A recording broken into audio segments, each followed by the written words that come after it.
It's time to talk about some of the objections which are usually raised against systemic functional linguistics and its employment into fields like critical discourse analysis.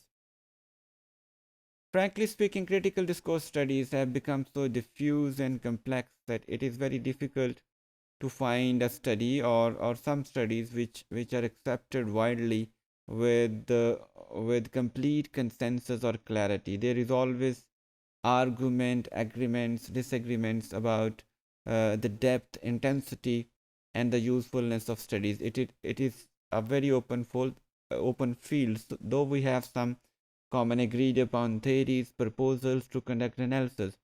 Still, it deals with such human problems that their intensity and diversity may vary from context to context and culture to culture and even from individual to individual.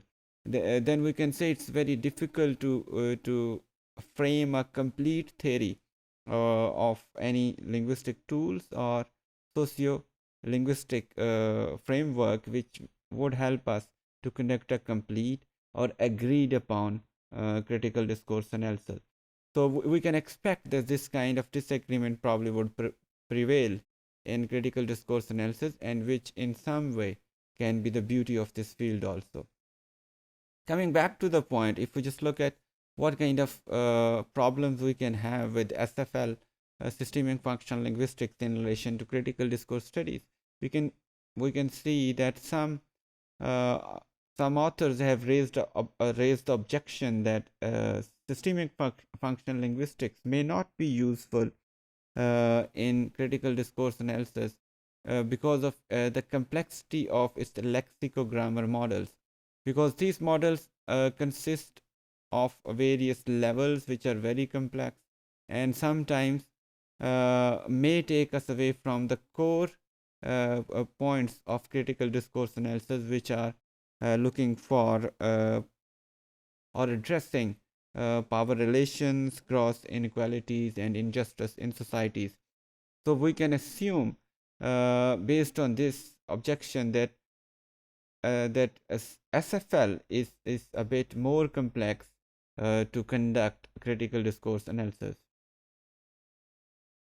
Similarly, we have seen that Wayne Dake has raised an objection to systemic functional linguistics as a framework of the study of discourse, in part as it involves too much linguistic sentence grammar and too much esoteric vocabulary. That means that it involves some kind of very highly technical, not easily understood vocabulary, and it also involves too much of the grammar, which again takes us away. Again, this Wayne Dake's objection is related to the complexity of the models of systemic functional linguistics.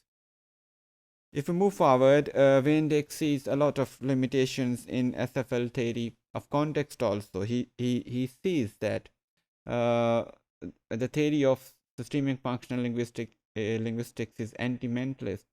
And probably for this reason, Wayne Dake himself proposed a theory of socio-cognitive model in critical discourse analysis. In fact, if we just look at the reality of these objections and we look at systemic functional linguistics from multiple perspectives, we would come to know that systemic functional linguistics has not altogether denied the mentalist view. It still believes in many cognitive things. For example, some aspects of cognitive linguistics are in no way alien to systemic functional linguistics. For example, prototype theory, which was referred to by Halliday, uh, and then Roche theory is also, it acknowledges the importance of core signification, which is very much a deep cognitive concept. Some writers have specifically condemned the influence of systemic functional linguistics and linguistics in general in conducting critical discourse analysis or discourse analysis. For example, Blumet has objected a kind of linguistic bias in critical discourse analysis, and he thinks that linguists believe that they have a monopoly over the conduct of critical or discourse studies, because they believe they are well equipped to conduct these studies, and other people coming from other fields of knowledge may not be that good in conducting such studies. Similarly, his main objection to linguistics seemed to be that the emphasis on linguistic analysis implies an emphasis on available discourse. It means that what he thinks is, Bloomert thinks is that linguists believe that their monopoly or their expertise in linguistic analysis actually means their monopoly or their expertise in all kinds of discourses. He objected to this kind of. I personally believe that this objection may not be related to field or analysis in general. Rather, it's personal or person specific. Some people might have claimed this kind of stuff, but for that reason, we may not. Frankly speaking, we may not object a whole field of knowledge. Then the bias restricts the space of analysis to textually organized and explicitly linguistically encoded discourses rather than to social conditions where it comes from or goes to. So Bloomert believes that such kind of linguistic overemphasis in critical discourse analysis may leave us with looking only into the linguistic elements and may lead us to undermine or ignore other socio-contextual aspects of the discourse, which obviously are a core concern for critical discourse studies. CDA may need a closer account of aspects of social context in combination with any linguistic analysis, which obviously can be helped from systemic functional linguistics also. Other people have also employed, for this reason, systemic functional linguistics and ethnography in various critical studies. For example, people have found a firm anchoring in a lexicogrammatical analysis of data gives ethnography an empirical base.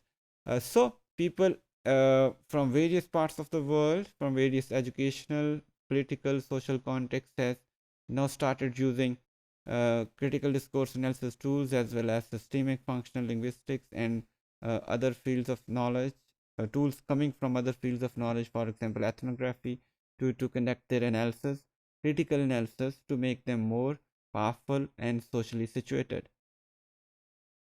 Then Barco has also and has spotted moving beyond the analysis of textual output by incorporating ethnographic techniques in his research.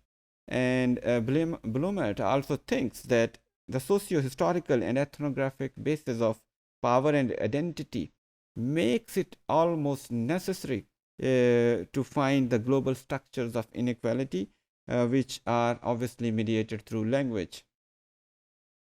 Nevertheless, we would argue power and inequality can be realized in language and are often institutionally enforced through various kinds of text, including academic text, media text, or social communication. Therefore, we would need to look into all these kinds of text within their social context in order to find their deeper social, socio-political meanings and the kind of monopoly which is done through these texts. And this probably make SFL, systemic functional linguistics, and critical discourse analysis a right combination. So we can say that SFL or systemic functional linguistics may not be a perfect model for conducting all kinds of discourse studies, including critical discourse studies, but still we cannot also deny that it may be helpful in many of the studies in critical discourse analysis sphere which are focusing on social context or looking a combination of lexicogrammatical meanings as well as socio-contextual meanings.